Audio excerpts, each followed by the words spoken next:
Maraming salamat. Ang bongga nyo kasi na-surprise nyo ako. May nakakapangputo pa rin pala sa akin sa oras na ito. Akala ko kasi ako na rin nakakapang-etchos. Nakakaganda.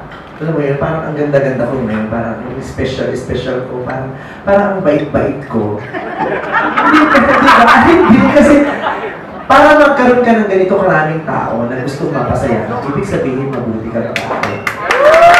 Damang-dama kayo magustuhan yung mapasaya ako, ma-surprise ako, mapangiti ako ngayong araw na ito at maidaos tong kaarawan ko dahil hindi ko maidadaos kung kasama ko kayo sa mismo araw na to.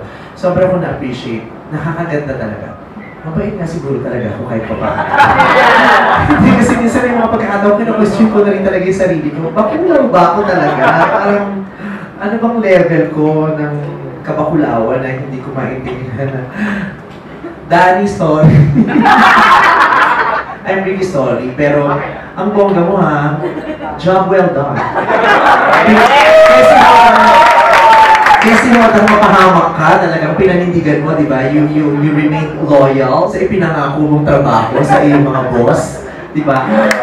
So yun ngayon, Tita Cory, maraming salamat sa mga taga-Showtime, sa mga taga-GGB, sa lahat ng mga kaibigan ko sa labas at sa loob ng trabaho ko, maraming salamat. Ang saya lang, di ba, dahil kaya ko pa rin magkaroon ng kaibigan sa labas ng showbiz, kaya kong makabuo ng kaibigan sa loob ng showbiz na yung mga tao na hihirapan gawin yan. Diba? Lalong-lalo na yun, gusto ko lang sabihin sa mga taga-Showtime na ang saya-saya ko lang na ang ayos-ayos namin. Ang saya-saya ko lang. Ang saya-saya ko kaharap ko kayo, kaharitan ko kayo, kailuman ko kayo, nag-uusap tayo ng personal, nag-uusap tayo ng professional. Kasi sa GGB, sa GGB, gamay na gamay ko, ay ano kami, kumbaga, gamay na gamay namin ang isa't isa. Simulat sa pool, masaya kami. Sa Showtime, di ba, ang dami kong naging problema. Sa inyo, ang dami nyo rin naging problema sa akin. Pero ngayon, ang ayos-ayos nating lahat. Parang, di ba, parang mahal na mahal ko yung Showtime lalo ngayon. Ang sarap lang. Ang sarap. Ang sarap na nararamdaman ko yun, yung nararamdaman ko na ngayon, yung doon bang pangaral sa akin ni Sir Deo na ang tagal-tagal mo niyan dyan, ang tagal-tagal mo na dyan sa show na yan, ba't wala kang nabibuild na relasyon? Buti na lang narinig ko yun, na-realize ko, baka nga may problema talaga sa akin. And I was able to resolve that issue sa sarili ko. At nung na-resolve ko yung issue ko sa sarili ko, na-resolve ko yung issue ko sa inyo.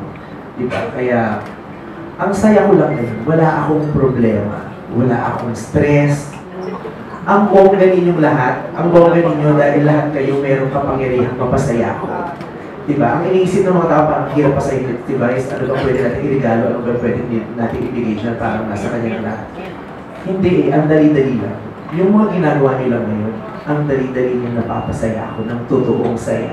Maraming salamat. Nakalimutan ko na hindi ako makakapangas tonight dahil masyado Salamat na nga sa ate ko, salamat sa pamangkin ko, sa mga kapatid ko, ang sarap lang. Salamat sa Panginoon dahil binigay kayo sa akin. Napakarami. Yung ibang tao, isa lang ang nagpapasaya. Ang nagpapasaya, pamilya lang. Ang nagpapasaya, jowa lang. Ang nagpapasaya, kaibigan lang, pero walang jowa, walang pamilya. Ako, meron ako nung lahat. I am so blessed. I am so blessed. Maraming salamat. Sobrang akong appreciate. Mag-inggit ka pa, sige. Salamat salamat sa mga gagastos dito.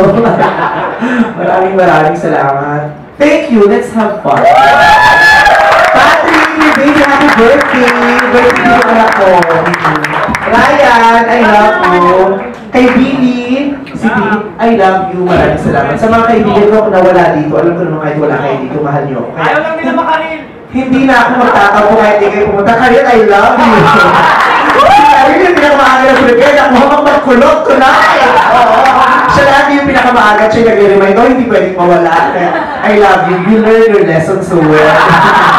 You're a fast learner. Salamat, Jong.